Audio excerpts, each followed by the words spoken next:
May the words of my mouth and the meditations of our hearts be acceptable in thy sight, O Lord, our strength and our Redeemer. Amen.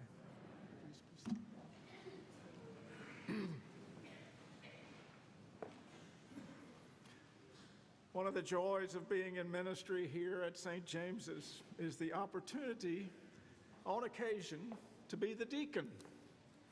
I get to read the gospel in the middle of the chancel, and then I get to take the little kids out during the sermon. Great. Last Sunday was one of those opportunities. 8 or 9 little ones followed me out.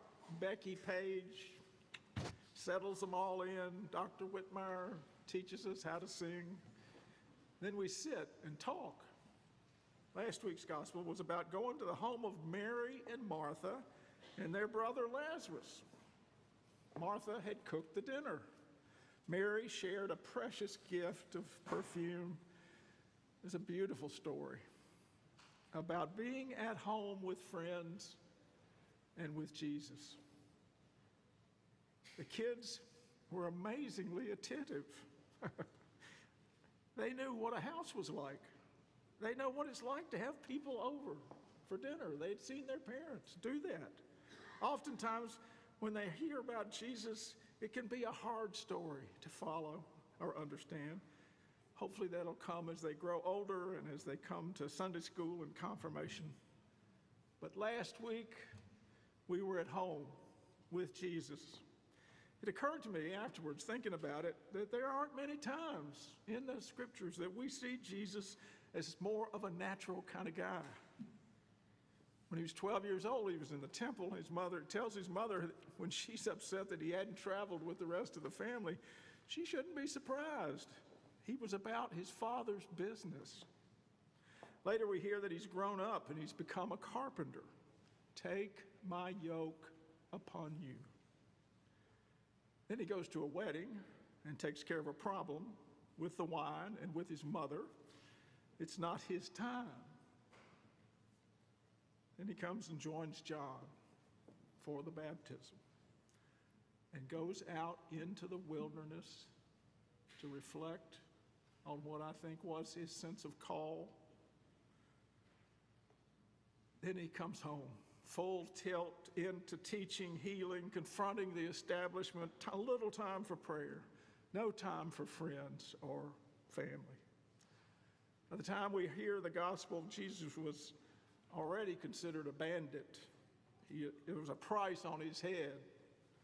Coming up to Jericho brought him even closer to Jerusalem and to those who wanted to kill him and Lazarus. So today, we come to Palm Sunday. Another time the kids can enjoy. Pancakes for breakfast, donuts down at the UCC church, following a donkey around Stewart's Circle, singing hymns in the street. It all looks so innocent. Jesus mounts the donkey and walks into Jerusalem. But what is not apparent is that this was a planned event.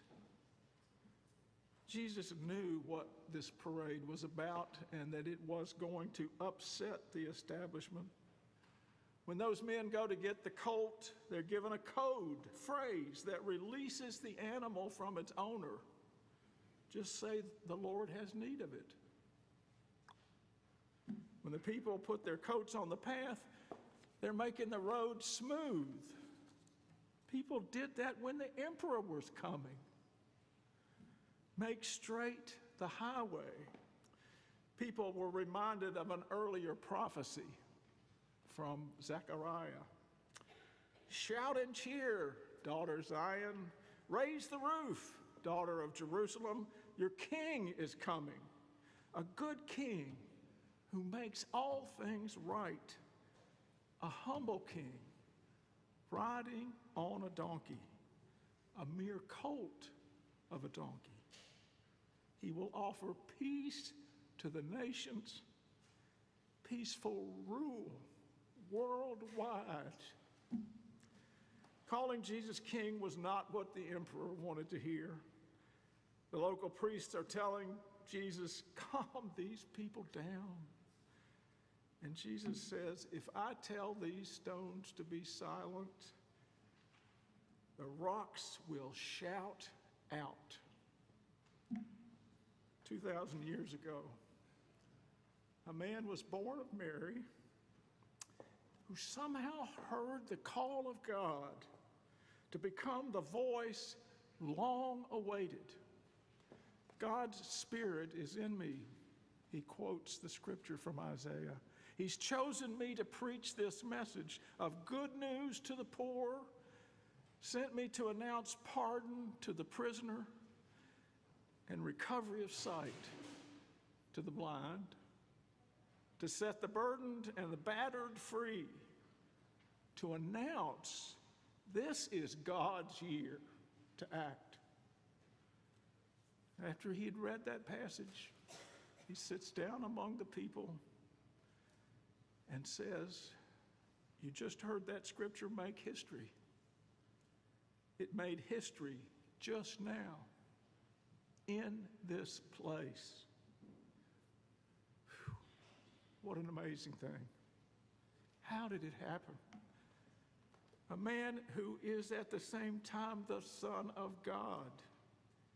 Isn't that Joseph's kid? Who does he think he is? This morning, he is the king, riding on a colt. We're singing the Hosannas. And in just a moment, or we just did, hear the reading of the rest of the story, powerfully done. The story of the Passion, the rejection of the Messiah, the crucifixion of the man from God. Every year we come into Lent with high expectations, and every year we come to this point, Palm Sunday. Who is this man, Jesus? How did this happen? What does it mean to me? Can I remain the same, or do I have to change? Do I have to give up everything to follow this man? Or will I deny him 3 times before I remember my promise? You have heard the scriptures make history. It comes true just now in this place. Amen.